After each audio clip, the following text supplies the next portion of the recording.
Bonjour et bienvenue sur Comic Stories pour le 326e épisode de ce podcast. Alors tout d'abord, non, il n'y a pas eu de 325e épisode pour ceux qui nous écoutent seulement à l'audio. La qualité était bien trop naze, merdique, pour pouvoir l'exploiter. Du coup, ce sera un épisode perdu, malheureusement. Il n'y aura que ceux qui auront assisté à ça en live, qui auront connaissance de ce qui s'est passé lors du 325 et qui pourront attester que c'était bien pourri.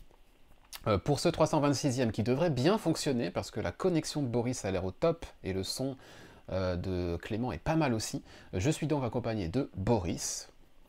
Bien le bonjour. Et Et je précise que la qualité médiocre n'était pas due au contenu, mais au son, hein. bien sûr, bien sûr. Enfin, ton contenu en tout cas était bon.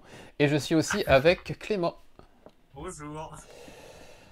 Allez, on est parti. On a quelques titres à regarder ensemble, à débriefer ensemble. Alors c'est full comics aujourd'hui. Pas de série télé, pas de film, pour une fois. Et le programme est bien assez chargé comme ça. Et on va commencer avec toi, Boris. Alors c'est exception à la règle, je n'ai pas les visuels de celui-ci. euh, Parce que les seuls visuels que j'ai trouvés, je me suis dit, oh, je sais pas si Twitch acceptera que je montre les couvertures. Il s'agit de Parker Girls.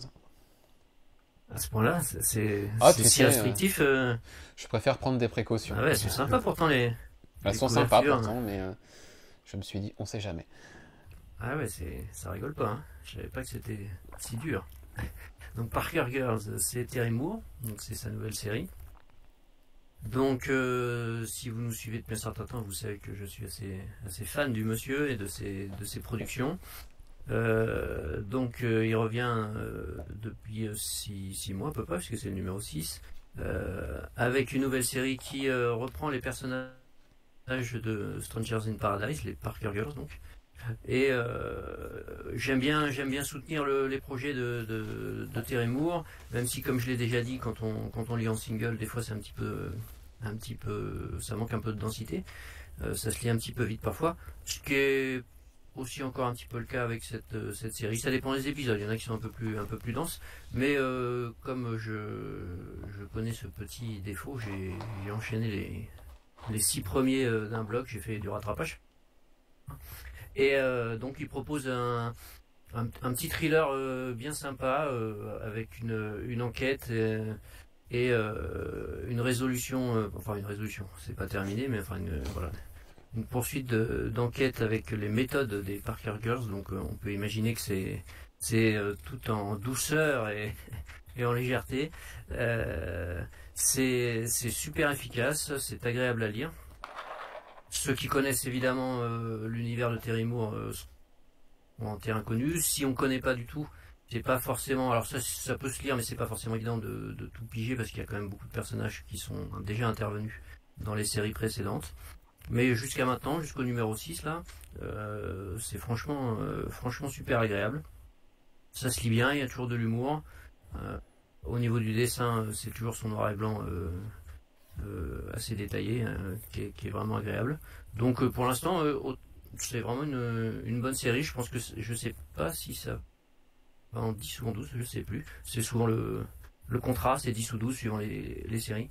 Mais pour l'instant, je suis plutôt content, satisfait. Donc de toute façon, ça sortira après en VF. Donc ceux qui veulent le prendre en VF, en collecté, je pense qu'il n'y aura pas d'hésitation. On verra ce que donnent les quatre derniers épisodes et la fin. Mais pour l'instant, c'est vraiment sympa. Voilà, donc un bon cru pour Terry Moore. Il y avait eu quelques petits bas un petit peu là récemment. Il y a eu Des des trous séries un d'air, peu hein. moins. Ouais, il y avait eu notamment un graphic novel qui était vraiment pas terrible et d'ailleurs qui est pas sorti en VF. Delcourt l'a pas sorti, donc je pense que c'est quand même un signe, parce que c'est quand même un auteur phare de l'éditeur. Et puis avant c'était Serial.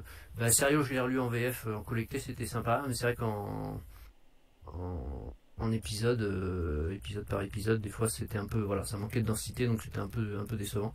Mais une fois qu'on lit tout à la suite, en fait, c'est quand même vraiment sympa.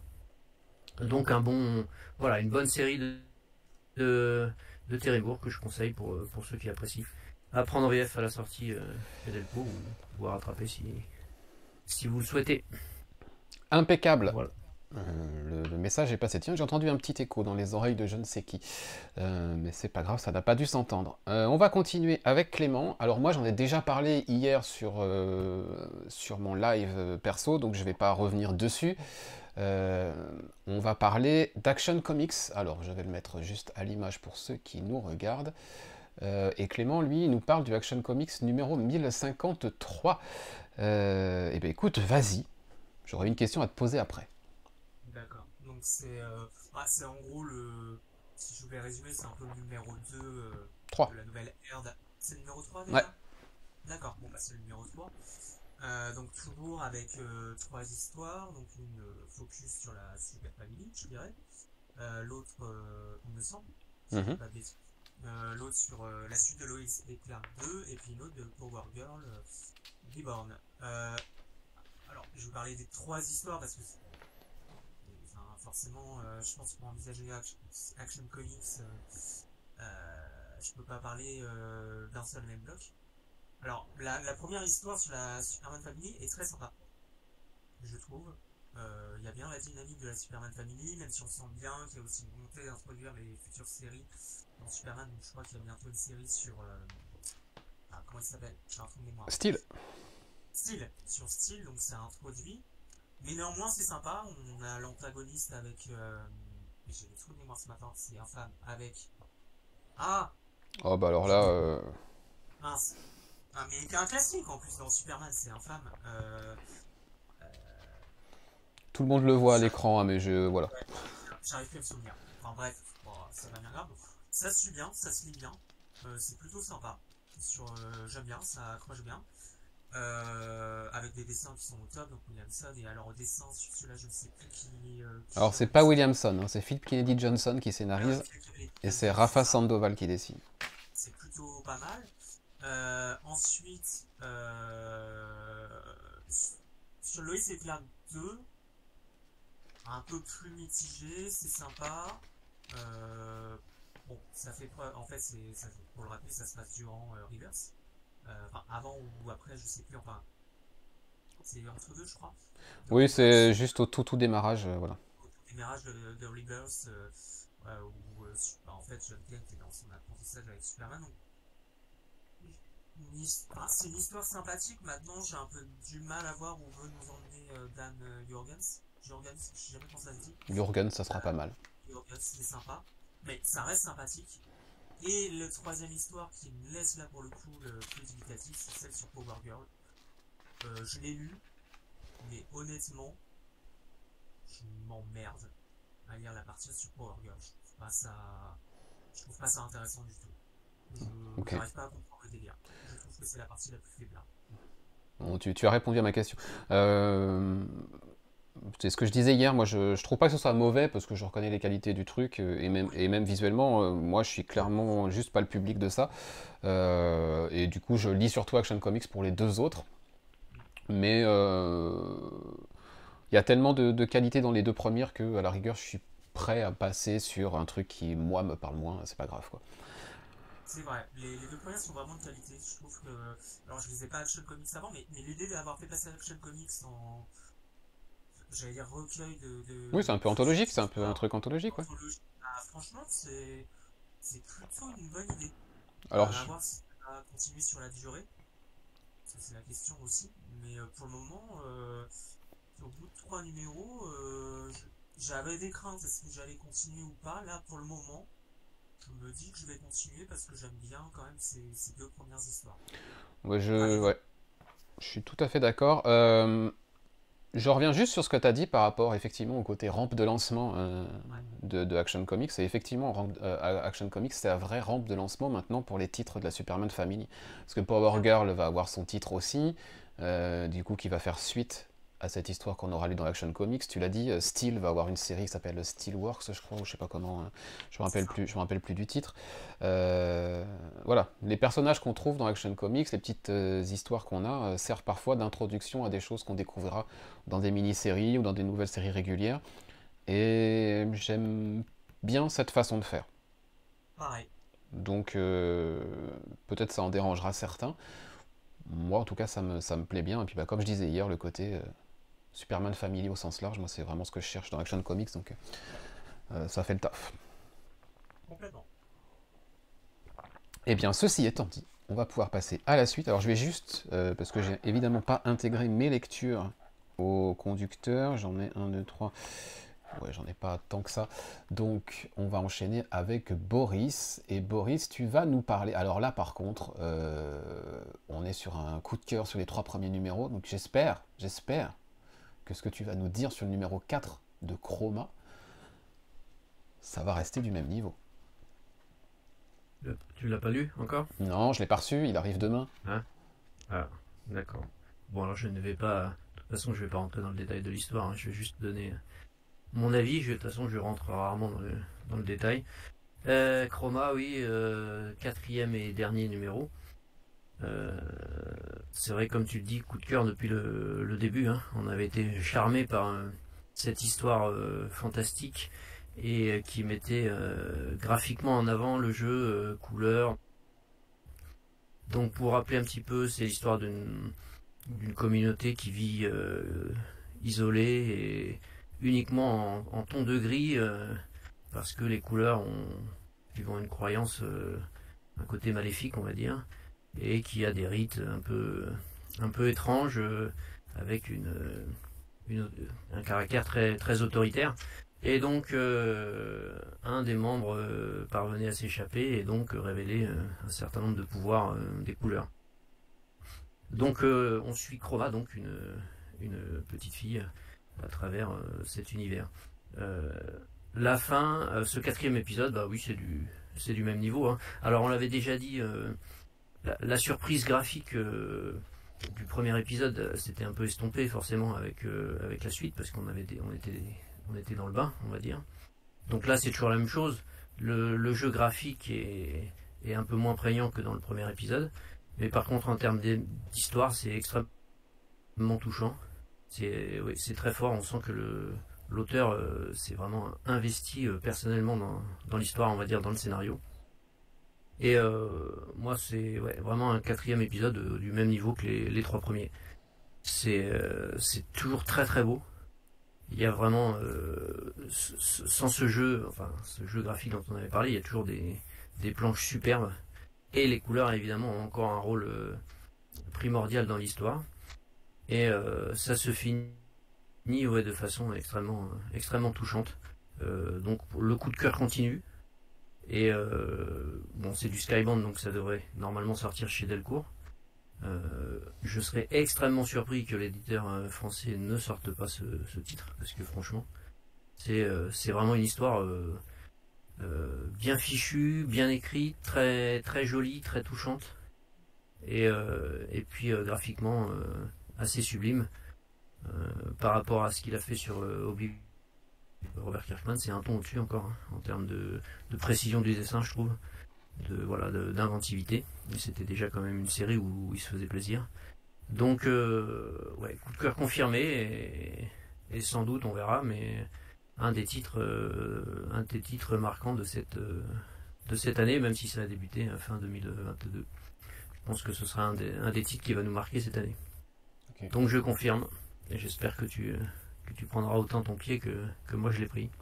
Je n'en doute pas, vu ce que c'était sur les 3 premiers numéros. Voilà, clairement, ça arrive demain, ça fera partie des premiers trucs que je lirai cette semaine. Voilà.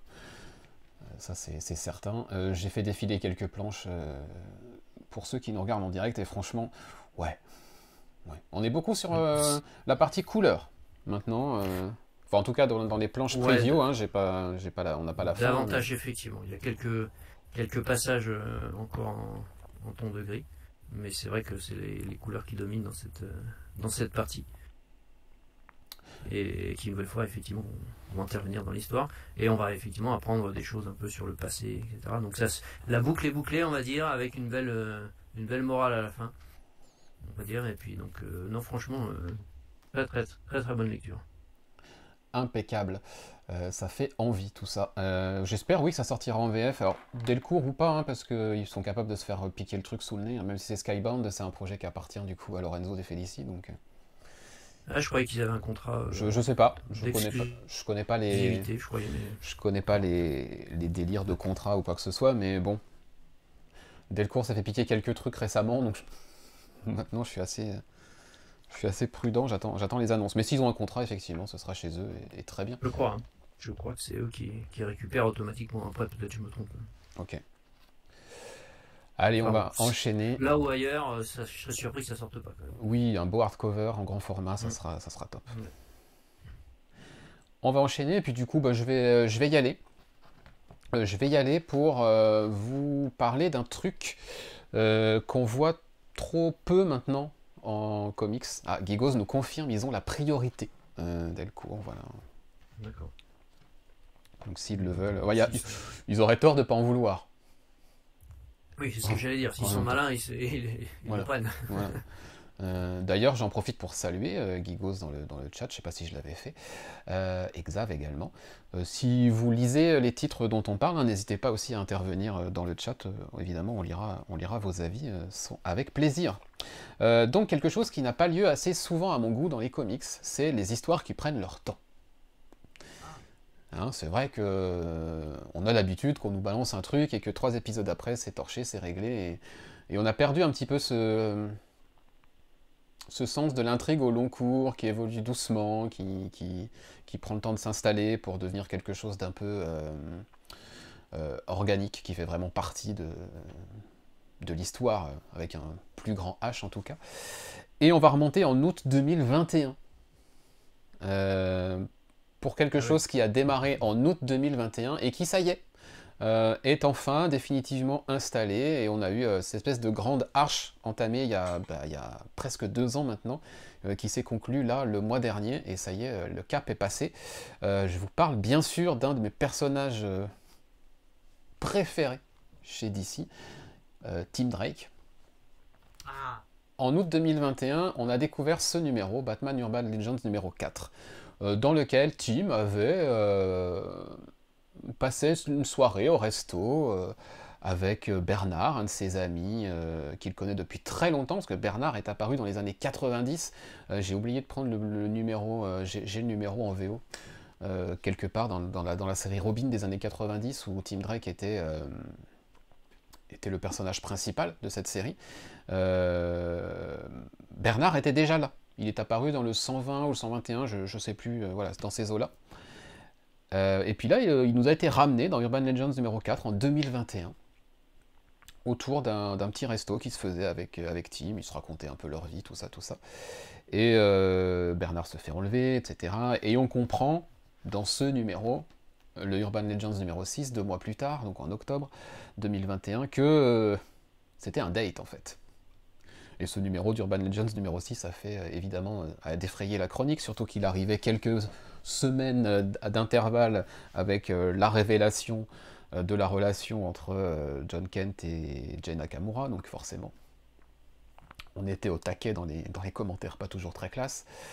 Et leur histoire a continué à évoluer, et 2 ans après, presque 2 ans après, dans Tim Drake Robin numéro 7, de Megan Fitzmartin, toujours, parce que c'est la même qui écrit Tim Drake, tout ce qui concerne Tim Drake depuis 2 ans maintenant, ça y est, la boucle est bouclée, cette histoire-là est enfin installée.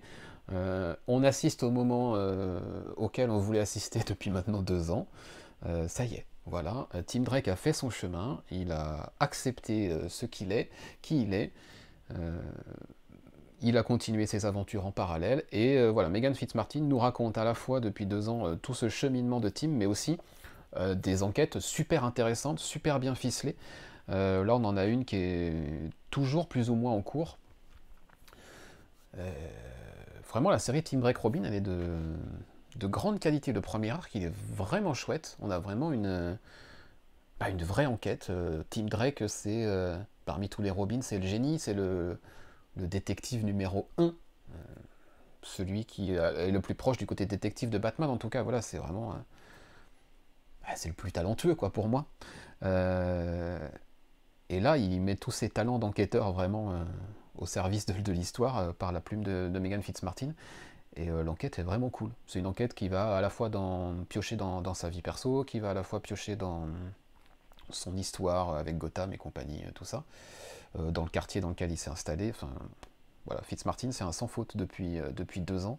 Et je salue DC qui lui a laissé le temps d'installer une histoire au long cours, d'installer une évolution logique du personnage, mais en douceur, de manière voilà, très lente, en prenant son temps. On lui a laissé prendre son temps, et c'est plutôt réjouissant et satisfaisant quand on se dit que cette histoire-là, elle commence il y a 2 ans, et que bah, ça y est, on la voit maintenant bien installée, et ça aboutit à quelque chose, plutôt que de nous jeter ça en 3 backups ou en 2 numéros d'une série régulière. Bah voilà, on a pris notre temps, et bah, le voyage a été vraiment chouette. En plus, c'est Serge Acuna qui a repris la partie graphique de la série Tim Drake, donc bah, je boude pas mon plaisir, hein, parce que j'aime bien Riley Rossmo, mais Riley Rossmo, pour moi, il n'est pas fait pour dessiner Robin. Tim Drake, il est fait pour dessiner des récits peut-être un peu plus cosmiques, un peu plus fantastiques, que des choses un peu bah, terre à terre et street level. Voilà, c'est ça que je cherchais comme terme. Le trait de Riley Rossmo va pas du tout pour moi à cette série-là, et c'était un peu compliqué de voir la partie graphique de Rossmo sur une série Robin. Il est vraiment très bon, mais voilà, sur Martian Manhunter, il était parfait, par exemple. Et sur des séries comme ça colle, mais pas sur Tim Drake. Voilà. Ceux qui sont en train de regarder en direct les planches de ce numéro 7, je pense que vous voyez qu'on n'a pas perdu au change du tout avec le changement d'artiste. Tim, c'est pas une série que vous lisez, vous? Pas du tout. Pas du tout. Ah non, pas du tout, du tout. Je suis pas sûr que ça sorte en VF, malheureusement, j'ai envie de dire. Mais Ouais. ça mériterait un bel album. Ils ont pas annoncé en plus qu'ils l'arrêtaient, je crois. Ouais, la série arrive à son terme au 10e, je crois. Ouais, c'est ça, hein, il me semble qu'ils l'ont. Donc tu vois, 10 numéros, plus les 3 chapitres de Urban Legends, ça peut faire un beau volume Ouais. un peu intégral, un beau hardcover, tu vois. Ouais. Après, j'ai des doutes, est-ce qu'il y aura un public pour ça? Il y a toujours un public pour Tim. Ouais. Si, ça peut très bien. Si, ça peut sortir en VF, c'est pas. Ça m'étonnerait malgré tout, mais voilà. Urban fait déjà beaucoup de choses inattendues en ce moment, donc on n'est pas à l'abri. On n'est pas à l'abri. Quand je dis choses inattendues, c'est notamment les nouveaux formats qui lancent, qu'on n'attendait plus. Les Chronicles, par exemple. Voilà. D'ailleurs, Chronicles, Boris, juste comme ça, au débeauté, les derniers reçus, ça donne. Ah bah, je viens de finir la JSA, Ouais. donc très bien, je vais faire la chronique dans la semaine normalement. J'ai fait mon petit post Instagram ce matin. Gros pavé, alors effectivement c'est une équipe complexe, ancienne, remaniée, etc., relancée par James Robinson à la fin des années 90. Donc ça nécessite évidemment pour le lecteur une remise en contexte, une explication. Même moi je connais pas l'univers d'ici en profondeur, donc pour moi c'était pas mal de nouveautés on va dire, et donc le bouquin est encore super bien fait, avec beaucoup de contenu édito. Ok. Effectivement l'éditeur VO à l'époque a voulu remettre les choses en place petit à petit pour pas que les gens soient perdus, donc il y a plein d'épisodes introductifs un peu répétitifs. Mais au final, ça remet bien les choses en place. Et puis comme on a le début de la série par Robinson, ça donne carrément envie d'aller voir la suite, puisqu'après c'est Jeff Jones qui prend la suite dans le tome 2. Pour l'instant, j'ai pas vu passer d'annonce pour le tome 2, mais ça devrait être pour l'automne, je pense. Ok. Et donc, non, toujours satisfait par cette collection, après les Batman qui sont là aussi excellents. Donc j'ai les Superman, faut que je les lise, et puis après je vais prendre le Flash. Évidemment. Hein, bon, on change pas Le format une collection qui aille. le format est cool, je l'ai vu passer. Franchement, ça donne envie. Enfin, même sur l'identité visuelle. Oui. Ouais, c'est bien fichu. Ouais. Oui. Le truc et je sais pas la gamme de tarifs, mais c'est vrai que j'avais eu le truc, j'ai dit ça a l'air. C'était 35, c'est passé à 39. Alors suivant l'épaisseur du bouquin, ça peut être parfois un peu cher, on va dire. Mais ça se compense au final, parce que là, le JSA, il y a 576 pages. Donc, ouais, après ça demande un budget, c'est vrai que j'avais vu le truc passer, je savais pas le prix, mais peut-être un jour, mais c'est vrai que j'avais vu le JSA, ça m'avait fait plein l'œil, mais c'est vrai que la gamme Chronicle, c'est plutôt bienvenu, quoi. Puis s'il y a Ouais.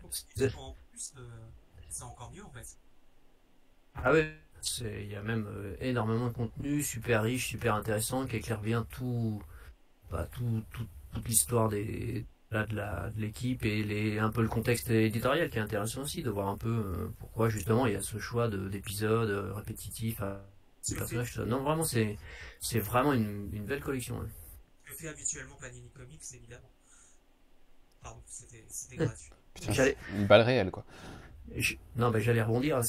Comme vous avez suivi, vous suivez peut-être mes posts Instagram et mes stories, vous avez vu le bonheur que j'ai eu de recevoir l'omnibus Miracleman. Ah oui, ça je Donc je pris parce que je voulais lire la série, je l'avais pas lu quand elle était sortie en volume simple. Donc j'ai pris l'omnibus, 800 pages, 70 euros. Pardon. Bon, je me suis dit cool, machin. Bon, c'était pas excessif, on va dire 800 pages si c'est bien fait et tout. Et puis en arrivant, je l'ouvre, je le feuillette, et puis là je m'aperçois qu'en fait sur les 800 pages, il y en a quand même 400 de bonnes. Alors pour certains collectionneurs amoureux de planches originales, tout ça, ça peut être intéressant puisque c'est les pages avec le crayonné, etc. Enfin, 400 pages de bonus comme ça avec et puis des couvertures. Bon, bah au final, il n'y a que 400 pages de BD et ça coûte 70 euros. Ça fait un Donc, deluxe, quoi. 400 pages, c'est un petit deluxe. là, Un gros deluxe. Ouais, un gros deluxe. C'est chez les autres éditeurs, c'est 35 balles, quoi. Hein. Et là, c'est 70. Donc, je l'ai un peu mauvaise quand même. Bon, je vais le lire et On peut comprendre. le garder si. Et c'est pas. J'ai vérifié quand même. Je me suis dit, je suis peut-être un peu neuneux. J'ai pas regardé la sollicitation. Il y a peut-être marqué 400 pages de bonus. Non, il se garde bien de le signaler. D'accord. Donc un peu, voilà. Tout va bien. Un peu amer, quoi. Xav nous dit qu'il avait vu un coup de gueule sur la qualité de fabrication des Superman Chronicles, apparemment les dos qui ne seraient pas raccords. Alors je sais pas, je les ai pas encore vus moi, physiquement, mais... Sur la frise. Ouais, apparemment. C'est ça Je sais pas, je les ai les deux, mais j'avoue que j'ai pas regardé la frise. À voir, du coup. Je me concentre d'abord sur le contenu, mais je regarderai. Ouais, peut-être confirmer. C'est vrai que les frises, elles sont quand même assez chouettes en plus, donc j'aime bien le style... du truc, donc ça serait dommage que ce soit pas raccord. Ouais, non, c'est vraiment... Ouais. Non, c'est vraiment une collection sympa. J'espère que ça va marcher pour que ça continue et qu'on ait peut-être d'autres titres qui arrivent. Exact. Des Green Arrow par Mike Grell ou ce genre de choses. Prenons-nous à rêver, tu as raison. Allez, on va enchaîner avec Clément. Clément, on va t'en faire enchaîner deux. Tu vas commencer par Superman. C'est le numéro 2. Et là, cette fois-ci, c'est Joshua Williamson et Jamal Campbell. Oui. Oui, il faut que tu y ailles, en fait, du coup. Faut parler, là, sinon ça va pas. Oui, donc, bon, je crois que tu avais parlé du premier numéro, je crois, dans le podcast Fantôme. Alors sur ce numéro 2, toujours aussi sympa. Les dessins de Campbell sont excellents. J'aime beaucoup le style, ça marche, ça fonctionne très bien.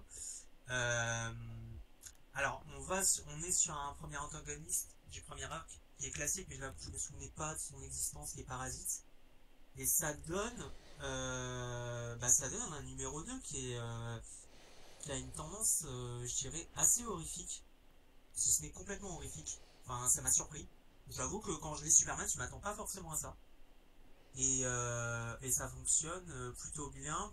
Plus le changement, le changement de statu quo qui est introduit dans le premier numéro, mais vis-à-vis de Lex Luthor. Enfin, en fait, il y a deux choses. Il y a sur ce antagoniste avec Parasite, il y a un aspect avec Lex Luthor où manifestement le Gugus, Lex Luthor prépare un coup et on n'arrive pas trop à voir ce que c'est. Mais ça donne quelque chose qui est très prometteur. Enfin, je trouve que Williamson installe Oui. Williamson installe des bases là sur les deux premiers numéros qui sont vraiment cool. Et j'avoue que je retrouve le plaisir de lire Superman, ce qui n'était pas arrivé depuis énormément longtemps, puisque la dernière fois que j'ai lu Superman, c'était du temps de Bendis, et c'était même on va pas se mentir. Et là, j'avoue que c'est plutôt cool, et on va sur un terrain dans Superman qui est très sympa aussi. Donc je trouve que dans la continuité d'Action Comics, là, ce qu'ils sont en train de faire au niveau de Superman, c'est très prometteur.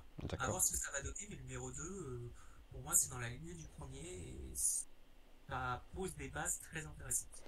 J'ai pas encore lu le deuxième de mon côté. Xav nous dit qu'il surveille ce Superman de Campbell pour le prendre en collecté. Et si le 2 continue bien, c'est encore mieux. Ouais, le premier était franchement de grande qualité, donc bah pareil, ça arrive demain chez moi, donc je pourrais me divertir un peu avec toutes ces merveilles qui m'attendent dans le colis Arconia. Mais voilà, pas encore lu et j'ai hâte. Love Everlasting, numéro 6. J'avais complètement zappé que cette série existait encore. Oui, alors justement, j'ai continué à lire parce que j'avais quand même envie de voir où ça allait. Et comme tu le dis, t'as oublié que cette série existe, et moi je vais faire en sorte qu'elle ait oublié qu'elle existe parce que alors c'est pas que c'est bien écrit, hein. Moi j'adore le style d'Elena Chartier, il n'y a pas de problème. Sauf que là vraiment, moi j'arrive pas du tout à voir où veut en venir Tom King. J'ai l'impression que ça tourne en rond, que c'est un truc sans fin. Et bah je merde quoi. Bah, Enfin, le titre te prévient en même temps, Everlasting. Ouais, oui, Everlasting, ouais, effectivement, ouais. Mais et à un moment donné, j'aimerais bien comprendre aussi où veut en venir l'auteur. Et, euh, et là, là, j'ai fait le choix du numéro 6 d'arrêter le truc parce que clairement, il y a un moment donné, c'était prometteur, je crois, on en avait parlé sur les 2 premiers numéros, je crois. Mhm. Je trouvais le concept intéressant. Mais là, à un moment donné, j'attends le truc qui me fait dire on va sur quelque chose d'intéressant. Et en fait, là, c'est effectivement Everlasting, mais sur un cumul d'histoire ou effectivement sans fin. Mais à un moment donné, j'aimerais bien savoir qu'est-ce que veut nous dire Tom King à travers cette histoire. Et en l'occurrence, je n'arrive pas à voir. Donc, je vais arrêter. Je crois que j'arrête là à partir du numéro 6. Je sais plus si je vais avoir en commande Arconia le 7. Mais j'arrête et puis voilà, ça a été une déception. C'est typiquement le genre de série où on se dit le concept est bien sur les 2 premiers numéros et en fait sur la durée on se rend compte ouais mais en fait où veut en venir l'auteur. Mais je pourrais dire autre chose aussi sur une autre série que j'ai prévu Ok. d'en parler. Euh, Une déception, une déception. Après, connaissant un peu Tom King et ses habitudes d'écriture, etc., je pense que t'en as à peu près à la moitié là. Ouais. Il est souvent sur des formats en 12 numéros, 10, 12, voire parfois plus longs.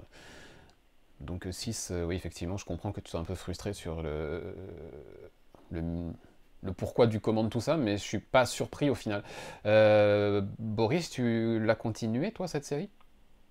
Je l'ai pas commencé surtout. Ah bon, bah voilà, comme ça. Tom King, non, Tom King, des fois je prends en VF quand ça sort si les retours de VO sont bons, mais non. Oui, après, voilà, on a aussi nos scénaristes avec lesquels on a des accroches et d'autres Voilà, puis en single c'est souvent décompressé quand même. Hein, donc, ouais. Bah, c'est ce que j'ai senti. Un gros pavé. C'est ce que j'ai senti au numéro 2 et 3 de cette série-là, où je me suis dit, ok, ça va être un truc, si tu le lis, il faut que tu le lises d'un coup quand c'est fini, parce que ça aurait été source de frustration pour moi. Clairement, le fait que je le lis en VO et en single, clairement, ouais, source de frustration, puisque tu te souviens plus trop ce qui s'est passé avant, parce que des fois, t'as un peu, avec l'arrivée de la VO, t'as un peu de décalage quand même, un mois ou voire plus. Clairement, le format, la lecture en VO n'aide pas, je pense, pour ça. Donc, sans doute que pour apprécier, peut-être que le format relié pourra aider, et encore. Xav nous pose une question dans le chat, il nous dit Tom King c'est vraiment un auteur qui semble divisé. Est-ce qu'il a un style particulier, un rythme lent? Je ne connais pas du tout. Rythme lent. Rythme lent, moi j'avais lu Rorschach. Ouais. Qui est peut-être sorti, qui a duré 12 numéros. 12, ouais. Ça doit avoir la fin se terminer il y a à peu près un an, je crois. Oui, je dirais ça, ouais. C'est sorti en VF il y a quelques mois déjà, donc ouais, peut-être un peu plus même. Ça s'est terminé un moment. Et typiquement, Rorschach, c'est typiquement ça. Alors, très littéraire, c'était pas accessible. Et pour saisir l'œuvre Rorschach de Tom King, effectivement, moi je l'avais suivi en VO. C'était un peu compliqué quand même de suivre le truc en VO parce que c'était étalé. Pour le coup, il y avait une vraie dimension d'écriture, c'était un rythme très lent. Et sur, par exemple, ce genre d'œuvre, je pense que l'œuvre reliée permettait sans doute d'apprécier davantage le truc. Mais je dirais que c'est un style particulier, oui. et que effectivement, sur ce que j'ai lu de Tom King et notamment Rorschach, c'est un rythme, effectivement, c'est un rythme lent et pas accessible. Parce que, à mon sens, Tom King n'est pas réputé pour ne pas aborder des thématiques. Enfin, généralement, dans ses œuvres, à mon sens, il aborde toujours des thématiques particulières. Ouais. Et... Après, moi, Mm. effectivement, Xav, pour te répondre aussi, moi, quand je vois Tom King sur un scénario de série, effectivement, je sais que c'est pas un truc que je lirai en single, parce que moi, c'est le genre de truc qui me frustre un peu. Euh, il a une bonne écriture, mais c'est assez, effectivement... alors, soit décompressé, soit tellement dense que du coup, parfois, il en oublie de faire avancer l'intrigue dans un numéro juste pour apporter du contexte et partir dans une réflexion sur un thème particulier, etc.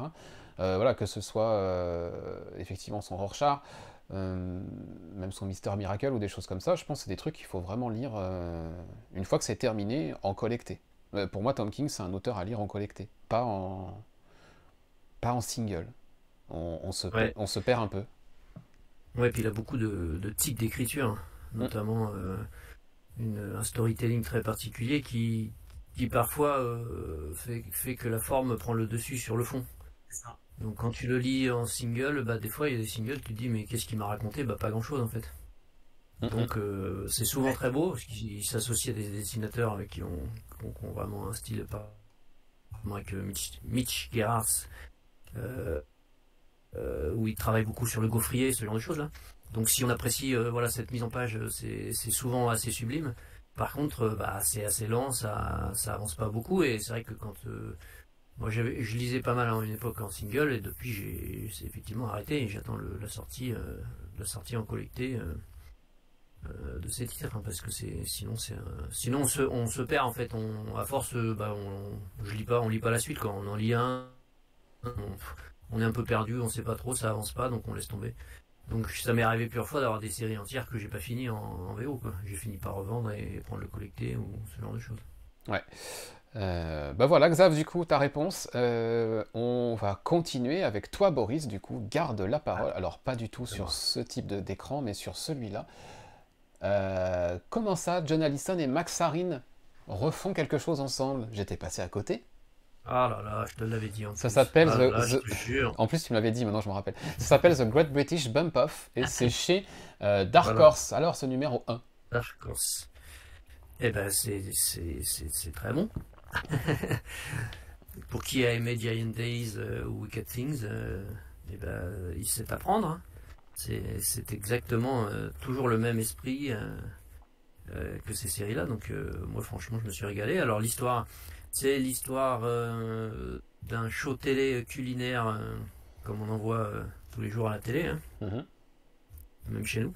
Voilà, donc il y a tout un groupe de candidats, et parmi ceux-là il y a une étudiante qui s'appelle Shona. Et c'est elle qui va être le personnage principal, on va dire, de cette histoire. Donc c'est un show télé où les candidats ne sont pas vraiment dans l'entraide, on va dire, hein. Il y a une ambiance un peu moyenne, et tellement moyenne que l'un des candidats est retrouvé empoisonné. Et donc gros choc et gros problème. Et donc Shona décide de prendre les choses en main et va enquêter et espère trouver le coupable. Donc elle se lance dans son enquête. Donc voilà en gros le pitch, et c'est ce qui va sans doute occuper les épisodes de la mini-série. Ce qui fonctionne toujours avec ce duo d'artistes, c'est l'humour, les réparties, les personnages caricaturaux, super drôles, très particuliers, rocambolesques. Et puis le dessin de Max Sarin, là aussi assez rond et caricatural, qui travaille beaucoup les expressions. Euh, Ceux qui connaissent les précédentes séries qu'ils ont fait tous les deux, vous voyez un peu le dessin que c'est assez cartoony, c'est très fun. Et puis bah, l'histoire, donc, alors c'est présenté un peu comme ça, comme une enquête à la Agatha Christie. Bon, bah, évidemment, il ne faut pas s'attendre à une enquête approfondie avec des rebondissements fous et des cliffhangers de malade. C'est plus voilà la caractérisation des personnages, l'humour, les relations entre eux qui fonctionnent. Et bah moi je me suis régalé franchement. Alors évidemment ça va pas avoir la densité et toute la force de Giant Days, qui a duré plus de 50 épisodes. Là, on va sans doute être sur une mini-série en peut-être 6, je sais pas, c'est peut-être annoncé, mais j'ai pas regardé. Enfin, on va pas aller au-delà d'une dizaine d'épisodes, j'imagine. Mais ça va être voilà une petite sucrerie bien agréable et qui va sans doute conquérir ceux qui sont déjà fans des deux. Donc, si tu l'as raté, rattrape. J'ai sorti mon petit bloc-notes et j'ai noté le titre. Moi, je me suis régalé, il n'y a pas de problème, c'est fortement conseillé. Aussi bien pour découvrir les auteurs, si vous ne connaissez pas, parce que ce sera un court récit, je pense, que si vous êtes déjà acquis à la cause alissonienne et sarinienne. Je ne sais pas si on peut dire ça. On peut. Mais non, ça une belle réussite, un bon début. Moi, je me suis bien régalé. Impeccable. Alors, attendez, que je vois un petit peu ce que moi j'ai intercalé. Je vais intercaler un truc. Je vais intercaler celui-là. Allez, hop. Nightwing 102. Toujours Tom Taylor. Travis Moore pour la partie graphique. Je ne boude pas mon plaisir. Et évidemment Bruno Redondo pour cette couverture. Elle est trop bien. Encore une fois très stylée. Voilà. Il n'y a rien à dire dessus. Elle est trop bien, comme tu dis. Nightwing, depuis le numéro 100, c'est un changement de direction. C'est-à-dire que voilà, c'est plus un secret pour personne. Je ne vais pas spoiler grand-chose en disant que voilà, les Titans ont rejoint Nightwing à Blüdhaven, qui est devenu leur nouveau quartier général, nouvelle ville de base. Et du coup, les aventures de Nightwing deviennent, en tout cas pour cet arc, aussi surtout les aventures de Nightwing et les Titans. Ce qui là, pour le coup, fait une parfaite rampe de lancement pour la prochaine série Titan qui va commencer là tout prochainement, avec toujours Tom Taylor et Nicolas Scott au dessin. Donc voilà, on nous installe ça en nous faisant une espèce de petit arc de transition. Et puis je pense qu'après, la série Nightwing va retrouver son chemin, et puis la série Titans évoluera de son côté.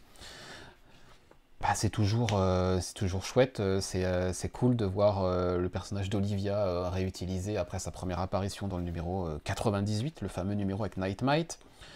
C'est cool de voir les Titans interagir à Blüdhaven avec Nightwing. C'est référencé, visuellement, voilà, c'est Travis Moore, enfin... Voilà quoi. Cette petite histoire d'antagoniste... c'est pas forcément quelque chose d'ultra original, ce type de... Vous le voyez à l'écran, pour ceux qui ne sauraient pas de quoi il en retourne, vous allez vite le comprendre avec ce qu'il y a à l'écran. C'est pas une mécanique hyper originale en termes scénaristiques, mais c'est quand même suffisamment bien fait pour que ça fonctionne. Nightwing, ça continue à être le petit... tu parlais de petits bonbons, Boris, tout à l'heure, sur une autre... sur... la dernière série dont tu viens de parler, là voilà, Nightwing c'en est un qu'on consomme avec vraiment beaucoup de plaisir chaque mois. Excellent scénariste, voilà, quand c'est pas Bruno Redondo, c'est des mecs comme Travis Moore qui vont faire les dessins. Allez-y quoi, continuez à nous régaler. Il nous tarde juste d'avoir le numéro 103 maintenant. Ah oui, le 102 était très cool. Ouais, très dynamique, plein de... voilà. Ouais, très dynamique, très cool. Comme tu dis, scénaristiquement, c'est pas... Les ressorts sont pas ultra originaux, mais n'empêche que ça reste efficace. C'est ça. Ça reste efficace, et franchement, Nightwing, c'est vraiment bon, quoi. Moi, quand j'ai dans ma pile Nightwing, généralement, je me le réserve pour la fin. Parce que je sais que ça va être généralement un kiff. C'est donc la confirmation que tu es Mazo. Ouais, complètement. Mais non, c'est un kiff, et on est vraiment sur... j'allais dire un rythme de croisière. Et on l'a déjà dit, mais Nightwing, c'est sans doute le titre, c'est devenu le titre phare de DC Comics, clairement. En tout cas, c'est devenu un personnage central depuis la Crisis.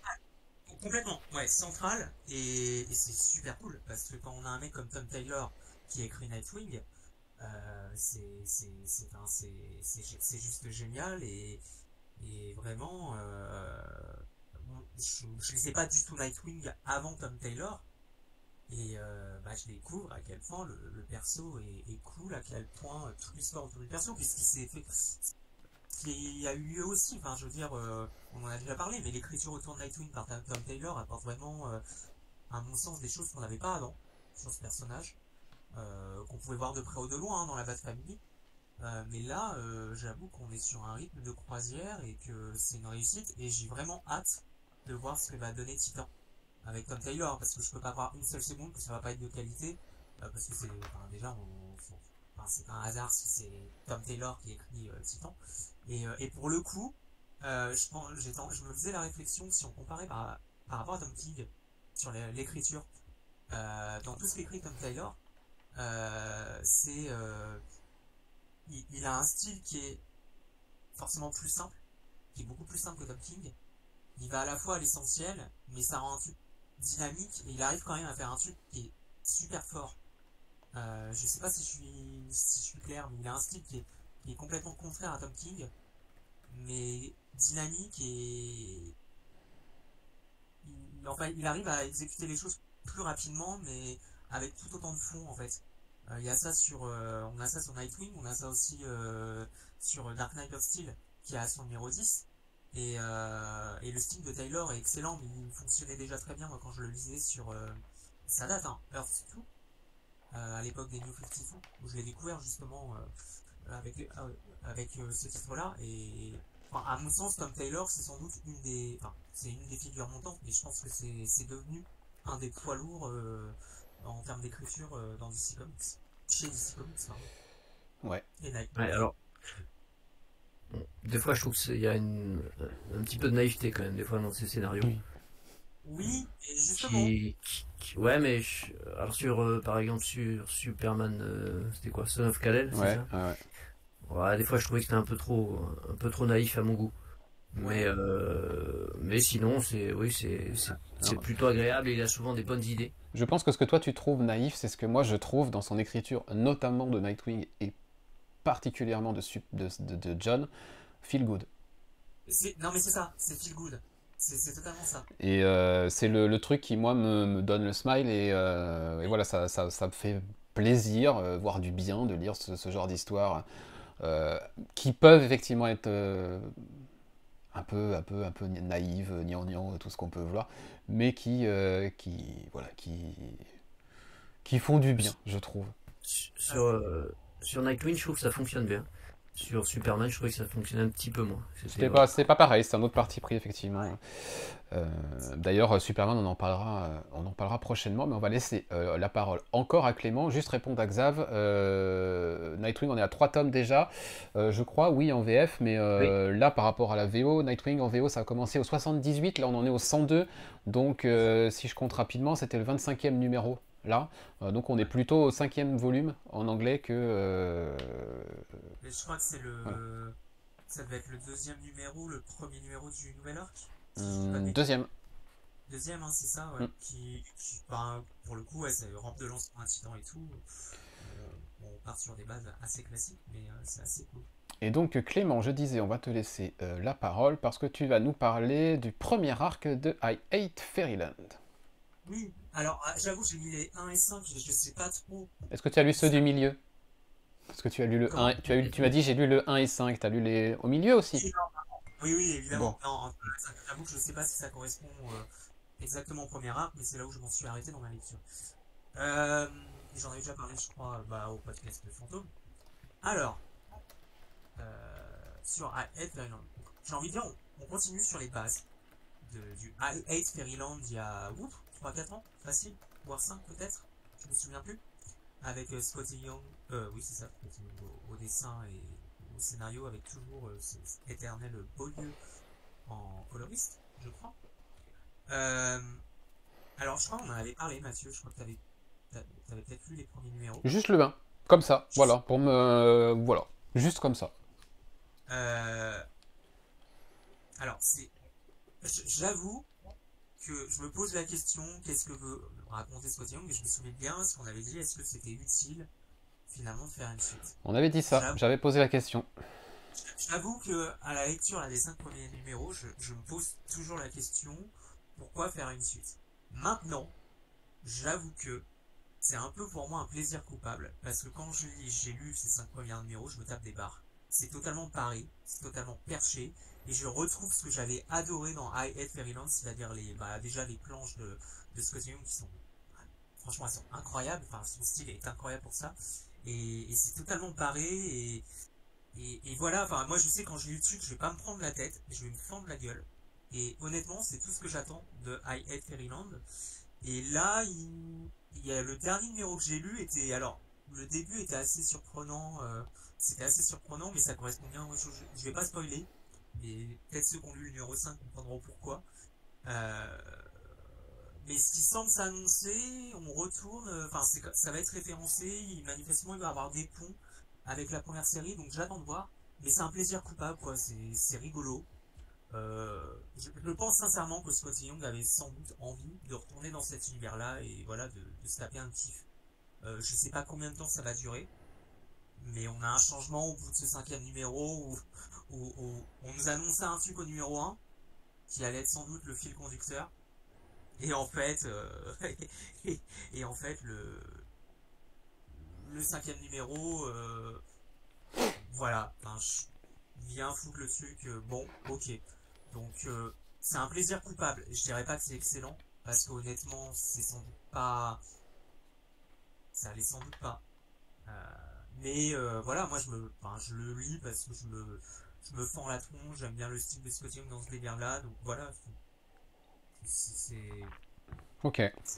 Je regarde en même temps. Ouais, j'allais parler des commentaires de Hisoka. D'ailleurs, salut Hisoka, bienvenue à toi. Je ne suis pas fan de la reprise de I Hate Fairyland, j'avais plutôt aimé les 3 premiers, mais le 4, franchement pas bon, et le 5, passable. D'ailleurs, il nous annonce, alors j'avais pas vu la news, mais en même temps, pas étonnant, parce que ça m'intéresse pas plus que ça, il va y avoir un Untold Tales of Fairyland en juillet, et c'est pas Scott Young qui sera au dessin. Ah d'accord.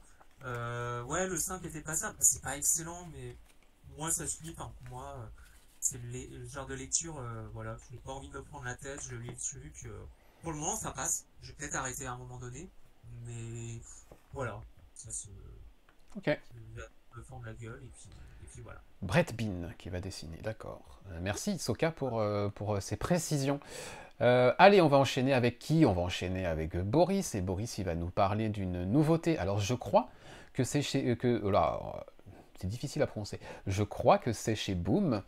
Il s'agit de Seasons of Teeth, et ça c'est du Dan Watters, donc ça m'intéresse de savoir ce que ça vaut. J'ai le PDF quelque part dans ma boîte mail et je l'ai encore pas lu. Ça doit être pas mal, c'est du Dan Watters, tu confirmes? C'est intéressant, mais je sais pas encore trop où ça va. Alors j'explique un petit peu, donc c'est du Dan Watters, donc effectivement ça m'a bien tenté. Alors comment ça s'appelle déjà, ce que j'avais vu, que j'avais beaucoup aimé, j'ai déjà un trou. Dan Watters c'est... Merde, Homesick Pilots. Exact. Voilà. Homesick Pilots, que j'avais beaucoup aimé, avec Caspar Jullinsgaard. Là c'est avec Sébastien Cabrol, que je ne connais pas, mais qui a un style très intéressant. Donc en fait c'est une mini-série en 4 épisodes, qui va s'intéresser pour chaque épisode à une saison. Donc là, la première saison, c'est le printemps. Et donc l'idée, c'est que le printemps, enfin chaque saison, modifie l'environnement et le monde, et se manifeste par une sorte de dieu, ou voilà, un personnage un peu fantastique, avec des pouvoirs. Et là, on suit un photographe de guerre, un ancien photographe de guerre qui est maintenant à un certain âge, qui veut photographier justement ce dieu, quoi, on va dire. J'ai pas totalement saisi, et donc on le suit un peu, voilà, le printemps arrive, et donc tout se modifie autour de lui dans l'environnement, les gens fuient le village où il habite, enfin voilà, je vais pas en dire plus. C'est intriguant, mais il se passe pas grand chose. Et surtout, moi j'avais pris le titre parce que j'avais beaucoup aimé ce que faisait Dan Watters sur Homesick Pilot, et j'avais pas vu que c'était en 4 parties, donc il y aura un épisode par saison, et j'ai un peu peur qu'en 4 épisodes il raconte pas grand chose. Alors je vais sans doute aller au bout, je vais faire les 4, on verra bien ce que ça va donner. Donc intrigué parce que c'est assez original, parce que le dessin est quand même super cool, Maintenant, en l'espace de 20 pages, il se passe pas grand-chose. Donc je suis un peu dubitatif pour l'instant, on va dire. Pas totalement convaincu. Il faudrait que j'aille sans doute jusqu'au bout pour me faire une idée. Est-ce que c'est juste voilà un petit plaisir vaguement horrifique avec chaque saison qui propose sa version parce qu'en fait le dieu en question bah il fait rien, il se passe rien quoi. Enfin voilà. Voilà, en termes de contenu, je suis un peu déçu. Enfin déçu. Oui voilà, je suis un peu déçu parce que je m'attendais à quelque chose de beaucoup plus dense. Maintenant l'histoire en elle-même n'est pas inintéressante. Je pense que c'est peut-être une mini-série qu'il faudra lire d'un bloc, puisqu'il y a 4 épisodes. À voir. Je referai un petit point au numéro 2, puis on verra si mon impression perdure ou si je commence à comprendre un petit peu ce qu'il veut raconter. Ok. Oh, bah, dommage du coup. Dommage. Oui, c'est pas du niveau d'Homesick Pilot et ce genre de choses. Hein. Bon. Après, c'est plus court, donc bon, ouais. ça impose forcément un format un peu différent, mais comme c'est plus court, il aurait peut-être fallu raconter un petit peu plus dans le premier épisode déjà. C'est ça qui est un peu dommage. D'accord. Xav a l'air de confirmer. Il a pris par curiosité, il n'était pas sûr de continuer, mais quand tu as dit que c'était en 4, il a dit que bon, il va peut-être au bout du coup. Mais ok, bon. Peut-être en collecté, ou je lirai ce PDF du numéro 1 pour me faire mon avis. Mais... Bah, sur le nom du scénariste, en tout cas, moi, voilà, je trouvais la cover assez intrigante. J'ai complètement zappé de montrer les pages intérieures, donc je vais montrer le style graphique de ce monsieur Cabral. C'est pas moche en plus. Ah non, graphiquement c'est plutôt sympa et ça va bien avec l'ambiance proposée, mais je trouve qu'en termes d'histoire c'est un peu léger quoi. Ok, bon. Un peu léger. Bah écoute, peut-être en relié, du coup je verrai. Ah c'est chouette. C'est chouette. Allez, non, les dessins sont cool. Très joli colo, nous dit Xav. Oui, c'est vrai que la couleur est chouette. Si on continue, alors qu'est-ce que j'ai? Moi, j'en ai encore ok. Toi, tu en as encore 4 aussi. Ok, bah c'est pas mal, on est plutôt raccord. Et ben, on va faire une lecture commune avec Clément. Du coup, je vais te laisser commencer parce que j'en ai déjà parlé moi sur Twitch, donc je vais te laisser commencer. Clément, on va revenir sur Tom Taylor. Et il s'agit de Adventures of Superman, John Kent. Oui, donc j'avais mis le numéro 2, je crois, mais pour parler des 2 premiers numéros, ok. Ça va commencer. Ouais, je vais pas spoiler parce qu'en fait, c'est la suite directe, manifestement, de la série Son of Kal-El. Alors, moi, pour le coup, je fais pas comme tout le monde parce que quand j'ai vu Adventures of Superman, John Kent, je me dis, ah chouette, je vais commencer en VO, et en fait, c'est la suite d'une série que je lis en VF. Donc, du coup. Voilà, donc je dois sans doute rater quelques éléments. Pour autant, donc c'est une mini-série, je crois, de mémoire. Je crois. En 12 ou en 6. Enfin, c'est une mini-série, c'est sûr. Donc, sur ces 2 premiers numéros, on va dire, hein, c'est super cool. Taylor mobilise des éléments de justice. Alors, référencé à... Alors, très en lien sur ces 2 premiers numéros avec, si je dis pas de bêtises, je me demande si c'est pas en lien avec le run de Bendis. C'est possible. Pas trop, non. Non, je sais plus, mais enfin, en lien avec du passage, tu sais, de John Kent enfant à John Kent ado adulte. Ah, si, c'est peut-être dans le run de Bendis, c'est pour ça que j'ai un peu occulté cette connerie, mais... Oui, parce qu'on pouvait considérer que c'était une connerie, mais c'est en lien avec il y a une mobilisation, je crois, de mémoire de cet élément du run de Bendis, et on a un lien avec, justement, entre ce 1 et le numéro 2, mais ça donne quelque chose de très intéressant. Déjà parce que c'est Tom Taylor qui l'écrit, et ensuite parce que voilà, on va sur un versant qui, je crois, lui lié au multivers. On va dire ça comme ça. Et ça continue à approfondir le personnage de John Kent. Les planches sont très dynamiques, sont très belles. On a un numéro 2 qui se termine de façon... voilà, moi pas surprenant, mais tout aussi prometteur. Et des développements tout à fait intéressants. C'est compliqué, j'ai pas envie de spoiler parce que ça mérite d'être lu, mais pour le moment, là, sur les 2 premiers numéros, c'est une vraie réussite. C'est vrai. En tout cas, moi, sur le premier, c'est... c'est vraiment kiffant, quoi. Ouais, complètement. Donc, ouais, non, j'aime bien ce lancement, le retour à Injustice, tout ça, voilà, ça me plaît. C'est assez marrant cette scène d'introduction avec Jay, en plus, voilà, je trouvais ça cool. Voilà, moi ça me plaît bien, Clayton Henry, c'est beau, voilà. Ouais. Le numéro 2, pareil, il est dans le colis qui arrivera demain. Il me tarde, là aussi, de lire ça. Ça c'est dit, ça c'est fait, on en est ici pour Clément, et on en est pour Boris. Ah bah, puisqu'on parle de numéro 1 chez DC et qu'on parle du Dawn of DC, je crois que c'est le meilleur moment pour Boris nous parler de Green Arrow, que tu as lu hier, si je ne m'abuse. J'en ai parlé hier. Tu en as parlé hier. Jours, mais ça change pas grand-chose. Oui, donc la mini-série Green Arrow, enfin pour l'instant mini-série, a priori, en 12. On verra si ça... Peut-être que si ça a du succès, ils vont prolonger l'aventure. Donc Green Arrow, c'est un personnage que j'aime beaucoup, hein, qui a connu quand même des grandes heures avec Mike Grell, dont je parlais tout à l'heure, ou avec Jeff Lemire, plus récemment, et qui globalement est quand même pas super bien traité par DC ces dernières années.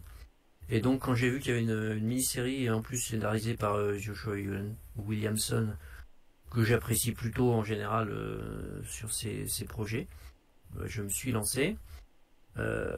Alors évidemment, comme le perso a été un peu laissé de côté, on va dire, il y a longtemps qu'il n'a pas eu de titre à son nom, il faut que le scénariste remette les choses en place, hein, pour le lecteur qui débarque.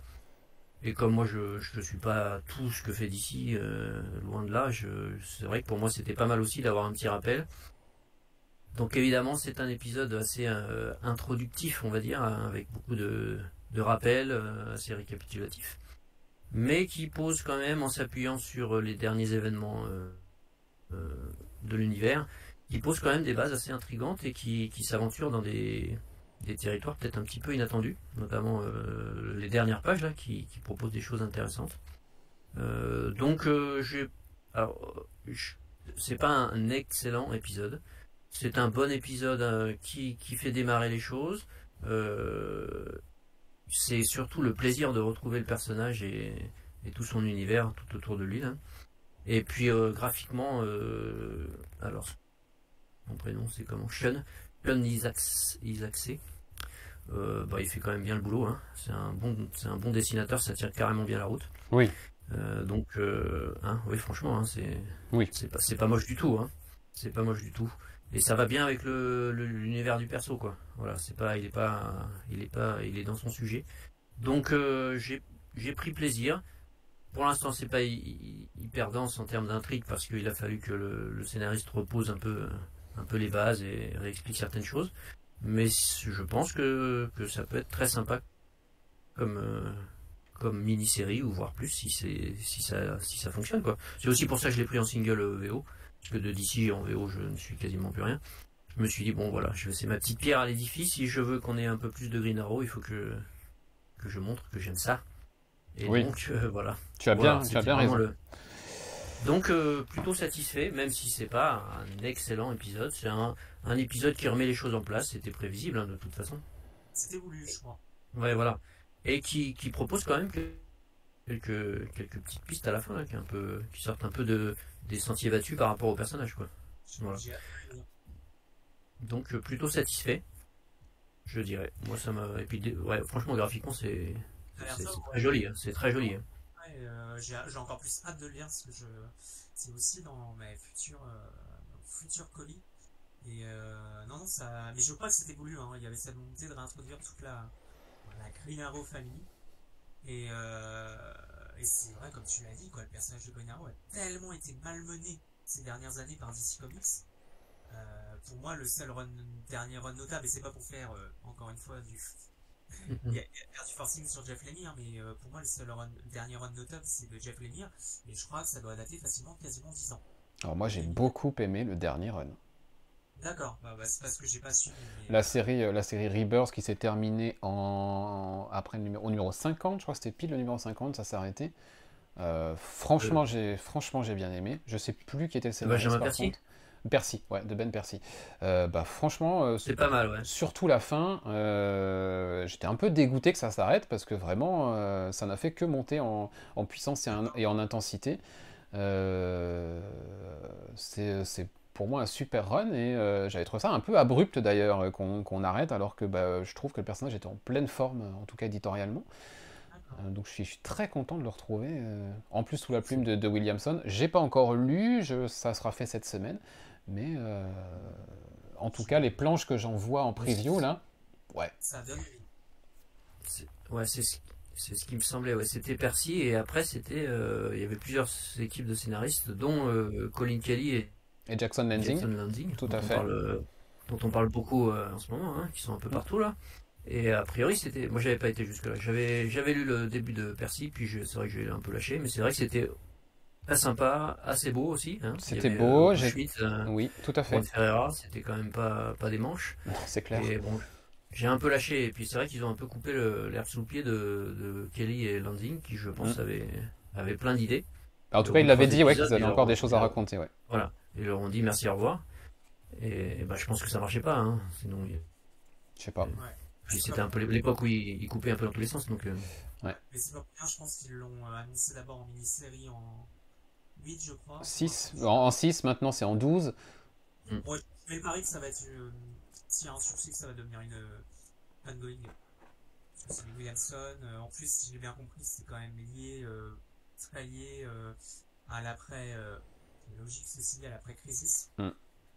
Moi, je pense que pour le moment, ils le mettent en 12 numéros. C'est quand même assez conséquent pour un retour sur une série comme Green Arrow. Je pense que c'est pas un hasard, quoi. Ils attendent de voir les précos et j'imagine que si ils l'ont passé direct au numéro 12, parce que je crois que ça a été annoncé, ça n'a pas été annoncé cette semaine, c'était annoncé la semaine dernière. J'imagine que c'est parce que les précommandes étaient tout à fait satisfaisantes. Oui, je pense. Donc, à mon avis, je pense que ça va durer. D'ailleurs, c'est pas un hasard. Je crois qu'ils indiquent même pas que c'est une mini-série sur la cover. Non, non, il n'y a c'est rien vrai. écrit. Il y a marqué 1, c'est tout. Hein. C'est vrai, c'est vrai. Boris, on va te laisser continuer. On va te laisser continuer avec le nouveau L'émir avec Gabriel Hernandez Valta qui s'appelle Phantom Road. Il y a 2 numéros qui sont sortis. J'ai pas commencé, mais ça m'intrigue. Alors, oui, il y a les 2 numéros, j'ai lu les 2 à la suite. Ce qui est pas une mauvaise idée. Alors, je vais expliquer pourquoi. C'est vrai que les dernières productions de Jeff Lemire, on avait été quand même assez déçus. Que ce soit Primordial, et là tout l'univers Bonheur Card, machin truc, je sais plus comment on dit, Spider, c'est ça. Moi j'avais commencé, j'avais lu un peu en VO, et il y avait aussi Little Monster que j'avais trouvé très lent et avec peu de densité. C'est toujours mon truc, moi, mais en single des fois il se passe pas grand chose. Et puis après, en collecté, ça se rehausse un petit peu. Si vous avez suivi un peu mes chroniques VF, j'avais quand même davantage apprécié mes lectures VF pour ces titres. Là, c'est un petit peu la même chose. Donc c'est l'histoire d'un camionneur qui parcourt les routes et qui perdu dans ses pensées va participer entre guillemets à un accident. Et donc une personne va être blessée et ils vont découvrir que en fait l'origine de l'accident c'est un espèce d'objet étrange sur la route qui a fait que la personne en face de lui a changé de direction et donc créé l'accident. Et ils vont s'intéresser à cet objet et il va se passer quelque chose de fantastique. Donc je vais pas en dire plus pour laisser un peu le suspense. Pour l'instant, je suis plutôt accroché. Je trouve que c'est assez intriguant. Ça parle de monde parallèle, de possibles morts, mais pas sûr. On sait pas trop. C'est plutôt bien écrit. Le premier épisode, effectivement, manque peut-être un tout petit peu de. Voilà, ça va un peu vite. Il se passe pas énormément de choses, mais avec le deuxième enchaîné, ça se lit bien, franchement. Je suis plutôt accroché par ce titre. Alors c'est pas du Lemire exceptionnel comme on a pu en lire il y a quelques années, mais ça reste dans ce qu'il fait un petit peu en ce moment, c'est-à-dire un peu d'horrifique, un peu de fantastique mélangé, Et là, c'est Gabriel Valta au dessin, donc son style est quand même assez particulier. Mais ça fonctionne bien. Bon, c'est pas des planches à la Sorrentino évidemment, mais pour le titre, il y a un petit côté un peu crasseux, un peu glauque qui marche bien, et les mystères posés, on va dire, sont plutôt intrigants. Donc je vais continuer. Quand je l'ai pris, après je me suis dit, bon, ça ressortira sans doute en VF, donc autant attendre la VF. Mais bon, là je suis un peu dedans, donc je vais continuer, on verra bien. Je suis pas sûr que ce soit une série très très longue. Mais un Jeff Lemire plutôt bon pour cette mini-série. En tout cas, en lecture single, ça passe plutôt bien par rapport à d'autres séries qu'il avait lancées récemment et qui manquaient un peu de peps, on va dire. Là, c'est plutôt du bon Jeff Lemire, et puis graphiquement, ça tient la route. Alors après, faut aimer le style de Gabriel Valta, ce qui est pas donné, je pense, à tout le monde. Mais sinon, ça marche plutôt pas mal. Bah moi, Voilà. depuis leur Sentient, je trouve que le duo est quand même... voilà, quoi. C'est un duo qui marche. Hernandez Valta, Oui, ça marche, ouais. j'aime bien son style. Isoka nous dit qu'il est d'accord avec toi sur le rythme lent de Little Monster, même lorsqu'il y a des révélations, ça amplifie l'effet de twist.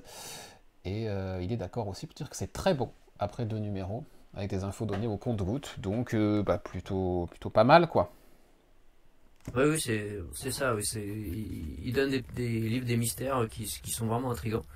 Et puis en même temps, en parallèle, il continue un peu son intrigue avec de l'action, puisque forcément l'objet en question va créer des choses étranges et inquiétantes. Non, non, ça marche bien.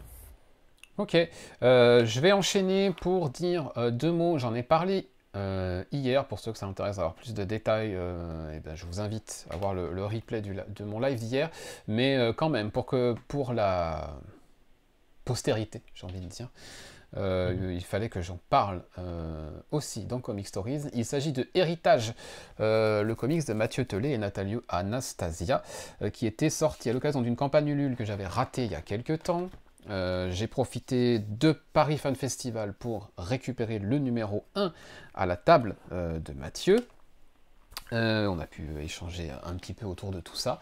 Et du coup, voilà, je voulais vous redonner rapidement mon ressenti sur ce bon premier numéro, franchement, qui nous prend par surprise. Voilà, on nous introduit une situation et le twist de, de cet épisode-là bah, nous montre bien que il ne faut pas toujours se fier à ce qui semble évident. Et c'est plutôt agréable de se faire surprendre comme ça. Une petite fille qui vit seule avec son père,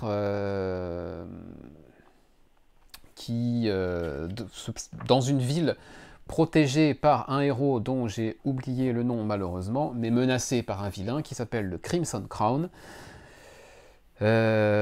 Papa est absent souvent au moment où se déroule l'action. Il faut que je trouve absolument le nom de ce héros parce que le Shield, voilà. Papa est souvent absent quand le Shield apparaît. Donc la petite, elle fait 1 plus 1 et elle fait les déductions qu'elle doit faire. On va voir que c'est pas si évident que ça. On va se faire bien surprendre d'ailleurs. Et il y a un petit élément qui nous est lancé comme ça à la fin de ce premier numéro qui nous donne bien envie d'en lire plus. C'est intéressant aussi de voir qu'on ne s'attarde pas sur cette première séquence. On a un saut dans le temps à un moment. Et voilà. Le véritable personnage central de la série n'est pas forcément le personnage qu'on aurait pu attendre. C'est intéressant, c'est très intéressant niveau scénario. Moi je vous invite à essayer de choper ce numéro 1 d'Héritage si jamais vous n'avez pas encore pu mettre la main dessus. En tout cas, une prochaine campagne Ulule aura lieu pour le numéro 2, donc vous aurez l'occasion de choper, je pense, le 1 avec. Très bonne surprise, plein de bonus à la fin comme j'aime bien.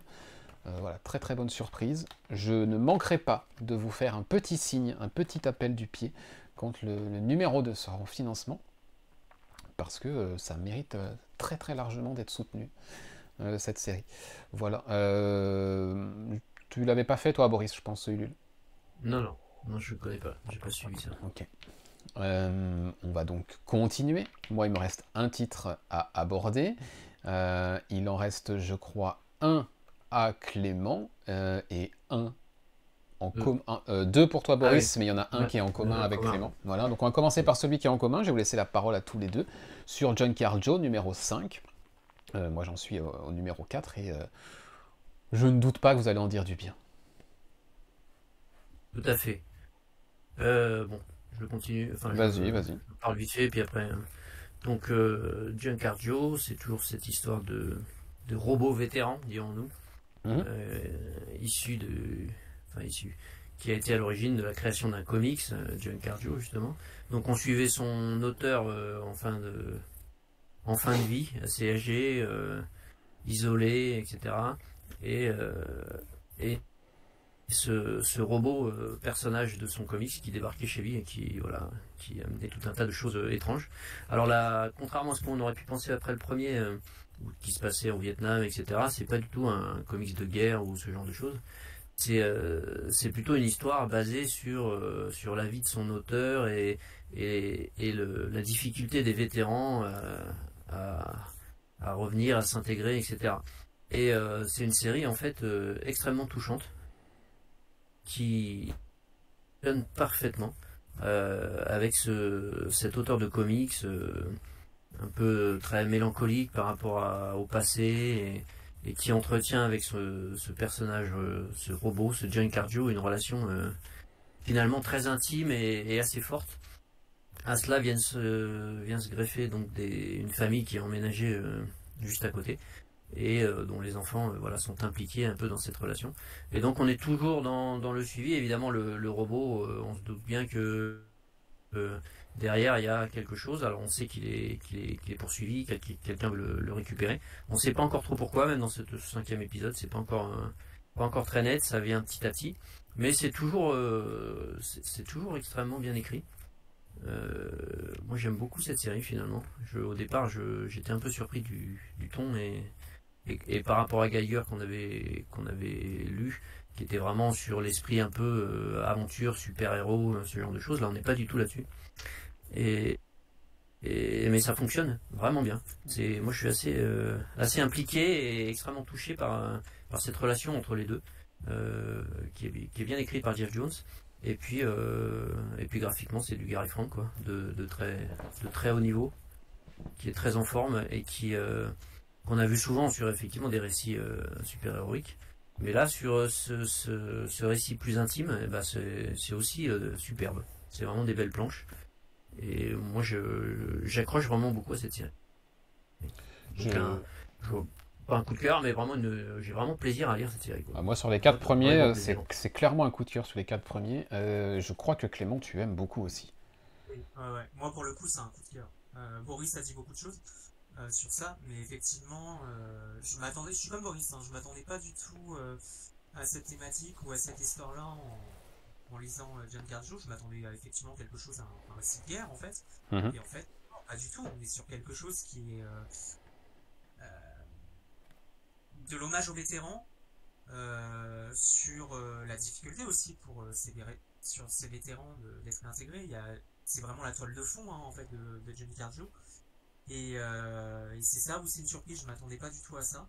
Mais ça donne, et on le doit aussi à l'écriture de John Jones, pour le coup, euh, ça donne quelque chose de très émouvant, de très, je dirais, même intimiste, parce qu'on on s'attache au personnage. Enfin, moi, la relation entre les deux personnages, le John Carjo et l'auteur de ce comics-là, enfin, franchement, c'est super touchant. Mm. Et ouais, c'est typiquement le genre de titre qui monte en puissance au fil des numéros, mais en puissance émotionnelle, en fait. Parce que je me souviens, je crois, on avait parlé peut-être des deux trois premiers numéros, on disait déjà que c'était très touchant. Mais moi, j'ai souvenir dans la lecture du numéro 5 d'avoir été très touché. Et j'ai trouvé que il y avait quelque chose en termes d'émotion, c'était très fort. Et ce qu'arrive à faire John Jones, aidé hein, par les planches de Gary Frank, c'est un magnifique hommage aux vétérans de guerre.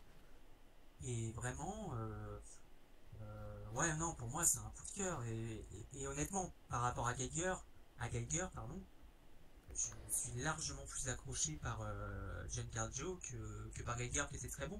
Mais on est sur un domaine qui est totalement différent en fait.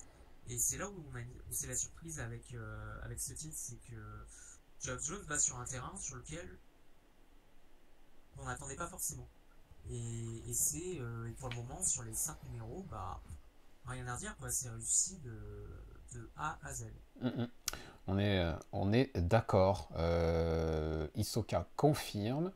Ah non, lui, il n'a pas lu encore les Giancarlo. Il veut lire les 6 dans la foulée quand il les aura. Et ça, ça va être un sacré voyage, j'ai envie de dire. Xav va faire pareil. Moi, j'ai pas pu attendre. Depuis que Geiger a débuté, que cet univers-là a débuté, voilà, clairement, je n'arrive pas à attendre.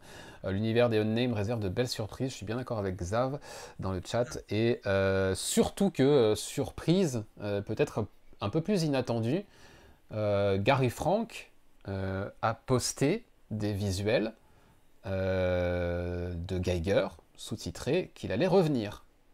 D'accord. Ils ont annoncé ou pas la... Parce que je sais plus quelle doit être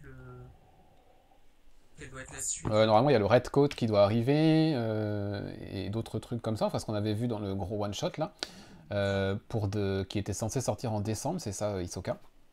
C'est censé arriver avec Brian Hitch au dessin.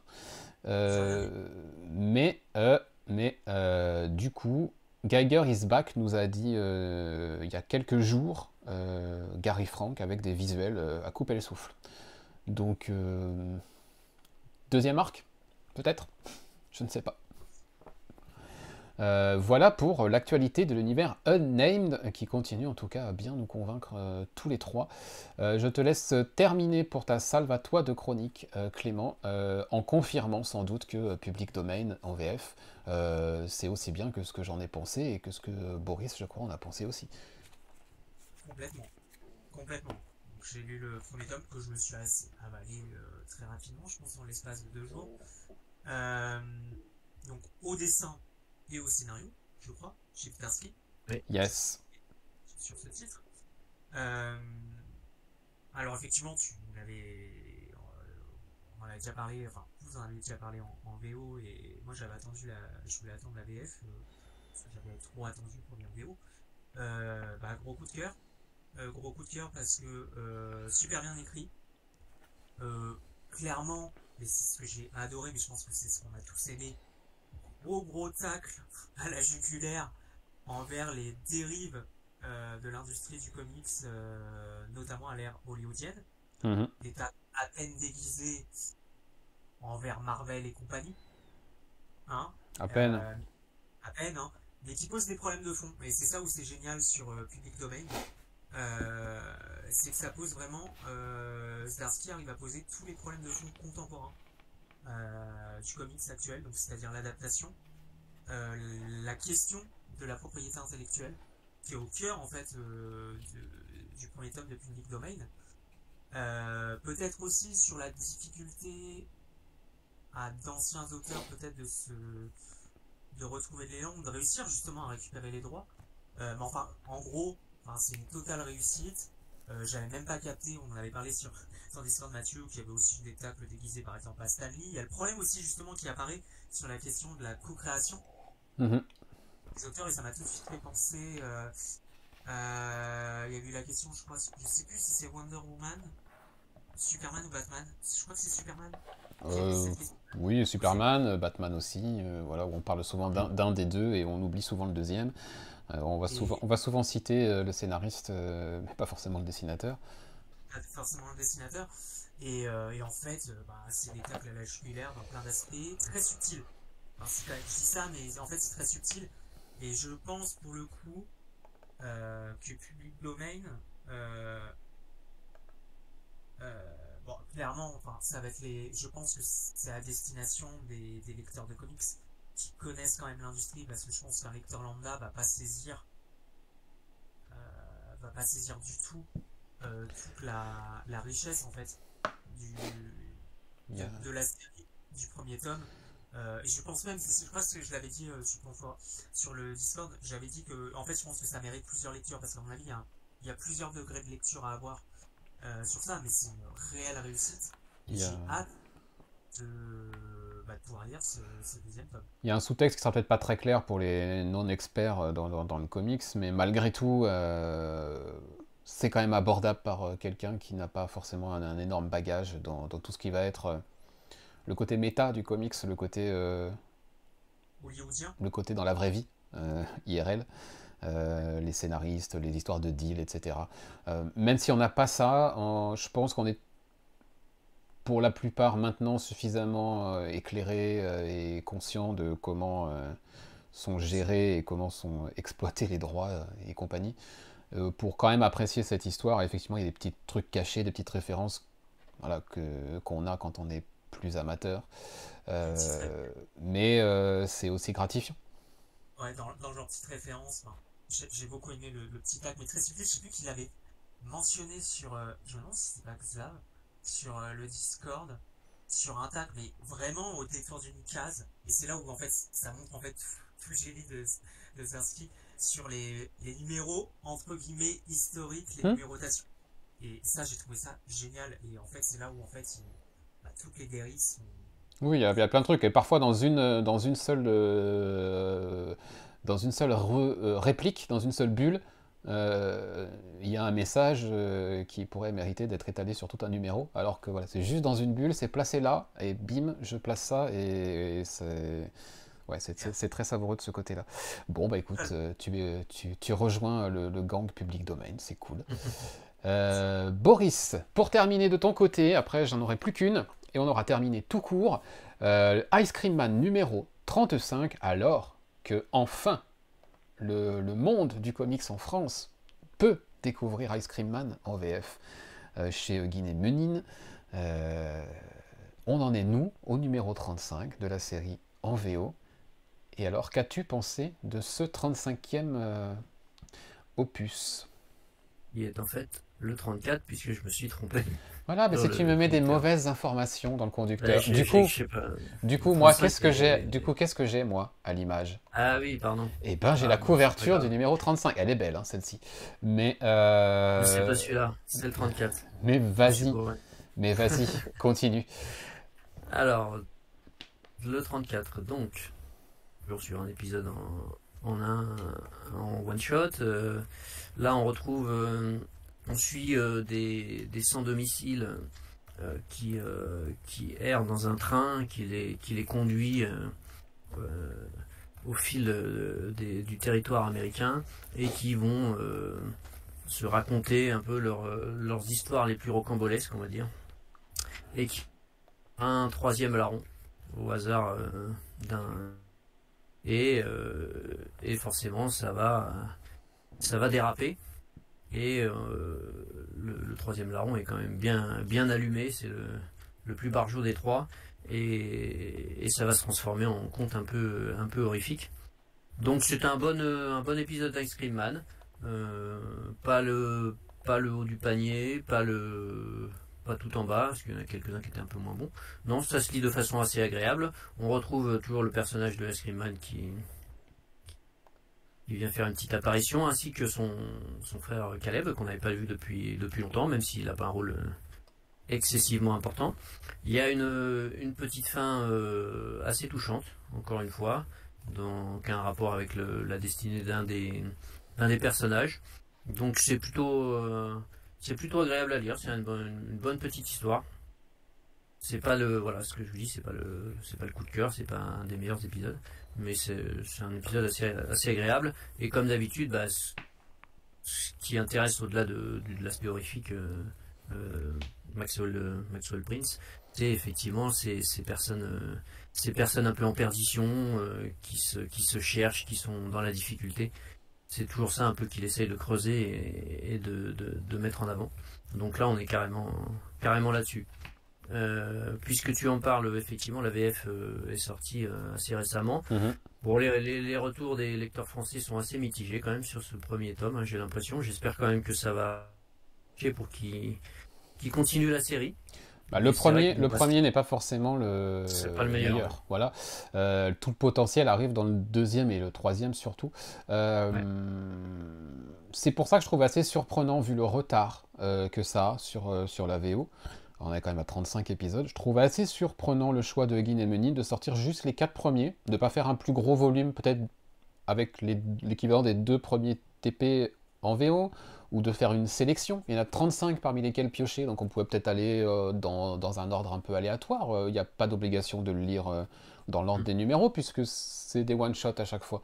Voilà, j'étais un peu surpris, et je suis finalement pas tant étonné que ça du fait que les retours soient un peu partagés. Oui, bah oui. Bon, je pense qu'ils ont pris, ils ont calqué sur la VO. Hein, Oui, donc le peut-être qu'ils TP, n'avaient pas le choix, peut-être qu'ils n'avaient pas le choix. Hein. Oui, je sais pas comment ça marche, mais effectivement, j'espère qu'ils vont voilà, continuer au moins le 2 est quand même meilleur, bien meilleur.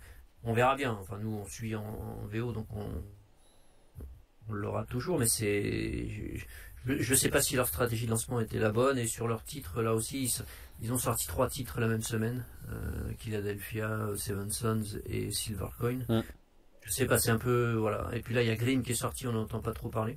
Ouais, c'est un peu bizarre leur stratégie, on va dire. Je fais les chroniques, et voilà, je lis les bouquins, et c'est plutôt des bonnes séries globalement. Hein. Il y a de quoi faire. Après, bon, je sais pas trop comment ils traitent voilà. Ouais. Pour moi, du coup, il y a 2 problèmes, effectivement. Le fait de mettre les 4 premiers et le choix de la cover, que je comprends toujours pas. Oui, bah ils ont voulu mettre en avant le côté horrifique en fait, un peu, voilà, parce qu'elle fait un peu. Ouais, mais. Un peu peur. La cover du TP1 avec le cornet et tout ça, enfin, elle est quand même très emblématique de la série. Et ouais, voilà. cette cover-là, elle est. Enfin, oui, on accentue sur le côté horrifique, mais au final, c'est pas le propos des 4 premiers. Hein. Ouais. Oui. Donc il y a un peu un décalage entre la couverture et le contenu, ça n'a rien à voir. Ouais, c'est vrai. C'est vrai qu'on a souvent présenté la série comme une série horrifique, mais en fait c'est pas une série horrifique. Il y a un aspect horrifique dans certains épisodes, mais c'est plutôt voilà sur le parcours, ce que je disais tout à l'heure, quoi, des personnes un peu en difficulté, en perdition. Bah, il veut mettre ça en avant, le côté social, etc. Enfin, bon, on va pas tout redétailler, mais c'est une série sur les accidents de la vie un peu aussi. Et, voilà. Surtout au début. Puis après, il varie un peu plus, mais au début c'est ça. Et en fait, je pense qu'il y a des gens qui ont été déçus parce qu'ils s'attendaient à avoir du Tales of des Contes de la Crypte, quoi, en gros. Un peu ce genre de choses. Et en fait, c'est pas ça du tout, quoi. Donc je sais pas, ouais, c'est un peu. Mais bon. Donc si on va en refaire la pub, hein, on va essayer de pousser la chose. Si vous voulez tester, vous qui nous écoutez ou nous regardez, effectivement en VF, bah, vous avez le tome 1, du coup c'est un investissement qui est peut-être moins important que ce que moi je vous conseillerais réellement, qui est la Sunday Edition, effectivement, dont parle Hisoka Parker dans le chat. La Sunday Edition, c'est le gros hardcover qui est sorti chez Image et qui regroupe les 3 premiers TP, qui est absolument sublime en termes de bouquin, il est incroyable ce volume en hardcover. Et là, voilà, on a de la densité, on a 15 numéros et on a de quoi vraiment comprendre quel est le propos en fait de cette série.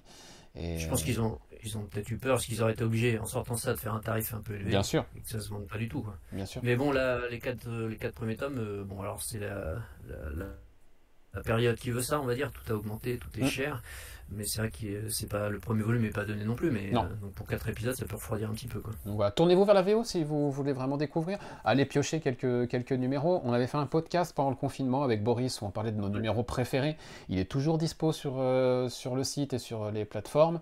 Allez écouter ce numéro spécial Ice Cream Man qu'on avait fait. Donc ça a 3 ans maintenant, parce que c'était en plein confinement. Mais nos numéros préférés sur en tout cas tout ce qui était disponible il y a 3 ans n'ont clairement pas changé. Et je pense que les numéros qu'on vous évoquait et sur lesquels on a mis l'accent, c'est vraiment le meilleur et ce qui vous permettra de mieux voir ce qu'est Ice Cream Man. Et allez-y, piochez juste cela et puis vous comblerez les trous après. De toute façon, il n'y a pas de continuité réelle. Donc, oui, il y a un TP où on a eu l'impression qu'il y avait quelque chose qui se créait. Mais en fait, non, ils sont pas revenus dessus après. Il n'avait pas prévu de prolonger. Donc effectivement, on peut picorer à droite à gauche, quoi. Et Hisoka cite aussi AA, qui était l'anthologie toujours de Maxwell Prince sur les clones, qui était vraiment très bien. Ouais, c'était aussi une très bonne anthologie. Bon, ça arrivera jamais en France, mais effectivement, c'était très bon. Alors qu'il avait fait une série, non pas anthologique, mais en 6 épisodes, donc je ne me souviens plus du nom, mais qui était assez moyenne. Mais et j'en profite. Je vous entends plus. Oui, pour la news de la semaine. Oui, voilà, j'en profite pour dire que donc Maxwell Prince va ressortir une nouvelle série anthologique qui s'appelle Swan Songs, qui sera dessinée par différents dessinateurs à partir du mois de juillet. Ouais. Et on va être un peu toujours dans cet esprit inquiétant, étrange, horrifique. Là, c'est présenté comme une anthologie d'horreur. Bon, on verra si c'est vraiment de l'horreur ou si c'est un peu toujours la même chose, c'est-à-dire s'intéresser à des sujets autres, mais qui intègrent un petit peu d'horreur par moment dans leur contenu. Ouais. Mais non, donc, ça va être... moi, c'est prévu. Pareil, c'est prévu, ouais, c'est clair. C'est clair. Tu peux placer la deuxième news, comme ça après moi je place ma dernière chronique et puis on conclut. Là je fais vite, mais je pense que c'est pas passé inaperçu. Il y a Garcenis qui revient avec Jason Burroughs sur une nouvelle mini-série là aussi au mois de juillet également, qui va s'intéresser un petit peu à la question des femmes et de la maltraitance des femmes suite à... C'est ce qu'il a expliqué dans une interview à MeToo. Donc voilà, une sorte d'entité qui viendra s'occuper des personnes qui maltraitent les femmes. Voilà, en gros, je ne vais pas étaler dans ça, de toute façon j'en ai pas plus, mais voilà, donc là aussi, moi j'ai précommandé ça sent bon quand même. Garcenis multiplie les projets récemment, mais pour l'instant je suis plutôt satisfait de ce que j'ai lu. Et j'en profite, puisqu'on est là, puis après je te laisse la parole. Vas-y. Puisque je vais faire la chronique, puisque là chez Comics Initiative, il y a ces Battlefields qui viennent de sortir, à 2 volumes. J'ai lu le premier, Femme en guerre. Franchement, c'est de l'excellent Garcenis. Alors il faut aimer sans doute les comics sur fond de guerre, mais c'est assez universel en termes d'écriture. C'est extrêmement touchant et assez noir. Et ce premier volume, La Femme en guerre, c'est un incontournable pour moi. Ça va être un 10 direct dans ma chronique. Je révèle, je spoil la note. De superbes bouquins. Je les ai vus au Paris Fan Festival. Les 2 covers connectés. Ils ont fait un boulot assez fou de maquettage pour que ça fonctionne. Chouette. Très chouette. Même moi, du coup, quand j'ai vu ça, je me suis dit, pourquoi pas. Et pourtant, Garcenis, c'est pas forcément le genre d'auteur vers lesquels je vais aller tout de suite, mais ouais. Donc en tout cas, Ribbon Queen chez Awa, tout comme Marjorie Finnegan, criminel temporel, qui vient de sortir aussi en VF. Mais qui est sympa, ouais. Mais les Battlefields, c'est pas du tout le Garcenis trash et graveleux, hein. C'est du récit sérieux de guerre. Non, c'est vraiment... je m'y intéresserai peut-être. Je m'y intéresserai peut-être, effectivement. Très bien. Il me reste à faire une dernière chronique sur un énorme coup de cœur. Je savais que j'aimerais bien, mais je pensais pas que j'aimerais autant. D'ailleurs, Guigos qui me dit qu'il a adoré lui aussi le tome Femme en guerre chopé au Paris Fan Festival. Je vais vous le mettre à l'écran, c'est ça. Ça s'appelle, pour ceux qui ne voient pas l'image, qui nous écoutent, No One, par Kylie Gins et Brian Buccellato au scénario, et Geraldo Borges au dessin. No One, c'est la nouvelle installation du Massiveverse. Le Massiveverse, c'est Radiant Black, Radiant Pink, Radiant Red, Inferno Girl Red, et évidemment Roxanne. Voilà. Nouvelle on va dire... incursion dans le Massiveverse, No One va nous proposer en 10 épisodes de mener une enquête. On arrive en mars 2023 dans un univers où on va le comprendre au fur et à mesure du numéro. Il y a un an, un tueur en série a sévi. Il a été arrêté. C'était un tueur en série qui était lié à un hacker qui avait révélé plein de secrets sur les pontes, les équivalents des Jeff Bezos, Bernard Arnault et compagnie de cet univers-là, vraiment les puissants. Et ils avaient balancé un peu toutes les casseroles. Ce hacker avait balancé un peu toutes leurs casseroles et montré toutes les magouilles que ces mecs-là faisaient. Et du coup, quelqu'un s'était mis en tête, donc le No One s'était mis en tête de les éliminer pour les punir, parce que c'était le seul moyen qui n'échappe pas à la justice, d'après lui. Ce mec-là a été arrêté, sauf qu'un an après, en mars 2023, un copycat semble sévir et continue à s'en prendre à des gens. C'est vraiment excellent. On va suivre une journaliste qui va mener l'enquête, qui va tenter de mener l'enquête dans un nouveau format, parce qu'elle est bien consciente que maintenant, dans la presse, pour intéresser les masses, on ne peut plus passer par la presse seulement écrite, il faut aller vers de nouveaux formats, il faut passer notamment par le format du podcast, et elle va se lancer dans elle va lancer un petit peu le journal pour lequel elle bosse dans cette espèce de révolution du nouveau siècle, parce que cette affaire, pour elle, doit être connue du plus grand nombre possible.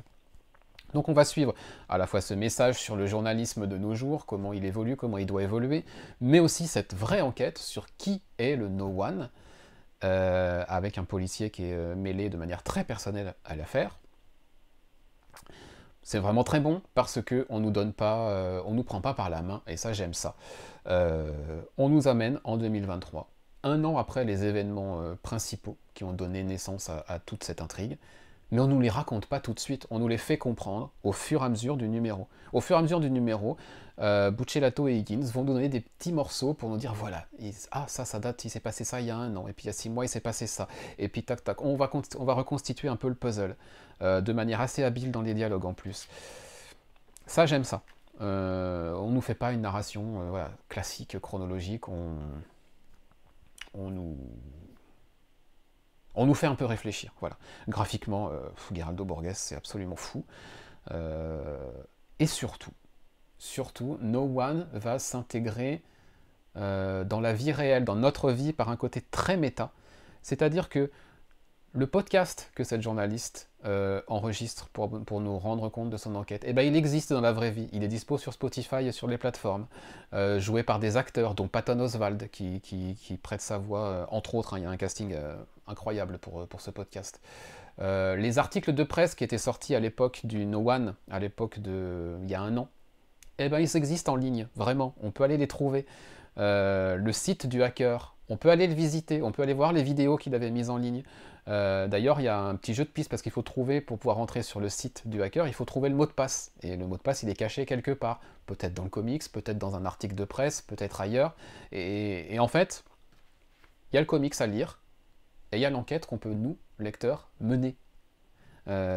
Pour essayer de démasquer le No One avant qu'on nous le révèle à la fin de la série, donc au numéro 10. Et ça, j'adore. Tout simplement, ça m'a beaucoup surpris qu'ils aillent aussi loin dans le côté média, transmédia, méta. Vous avez le QR code ici pour aller voir le podcast. Vous avez plein de petits articles de presse qui sont proposés en papier, mais il y en a beaucoup, beaucoup plus en vrai sur Internet. Et puis vous avez le tableau des suspects. Et à vous de mener votre enquête et de trouver qui est le No One. Et voilà. Histoire super bien racontée par Kyle Higgins et Buccellato, super bien dessinée par Borges. Un numéro 1 qui est un numéro double, il y a beaucoup de contenu. Ce côté méta et transmédia que j'adore. On va vraiment jusqu'au bout du concept. Coup de cœur, voilà, point. Il n'y a pas de... ça va pas aller plus loin que ça. Maintenant, il me tarde d'aller lire le numéro 2, de voir si ce que j'ai trouvé en ligne déjà, parce que je suis allé du coup lire les articles, visiter les sites, chercher le mot de passe du hacker et compagnie.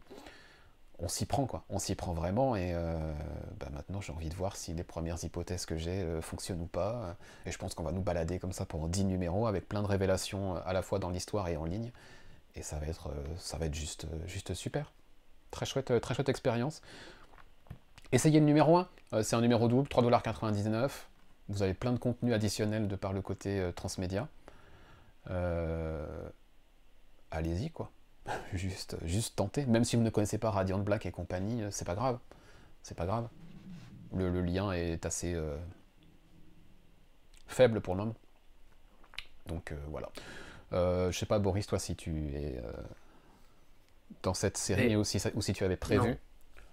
Moi, je me suis contenté de Radiant Black en VF et j'avoue que on en avait déjà parlé. Le premier j'avais arrêté en VO, j'avais repris le volume. Ça m'avait plutôt convaincu et le deuxième tome m'a pas du tout emballé. J'ai pas réussi à accrocher. Je trouve que c'est brouillon. Je peux comprendre. Moi, c'est un truc de... Donc, tous les numéros... Comme en plus, ça marche pas super bien en VF, on n'aura pas tout le reste autour. C'est ça. A priori. Le meilleur pour moi est peut-être Roxane. J'adore cette série. Donc on n'aura pas le reste, donc je crois que je vais mettre de côté cet univers pour consacrer mes sous-sous à d'autres trucs Bien sûr, qui m'accrochent plus. bien sûr. Donc, Et mais puis, a priori, en plus en VF, oui, ça marche pas bien a priori. Donc, et pour le coup, No One, si tu veux t'y mettre et que tu te prends au jeu, ça va être un peu plus chronophage que juste lire un single, parce qu'il y a tout le reste à aller lire, écouter, etc., découvrir.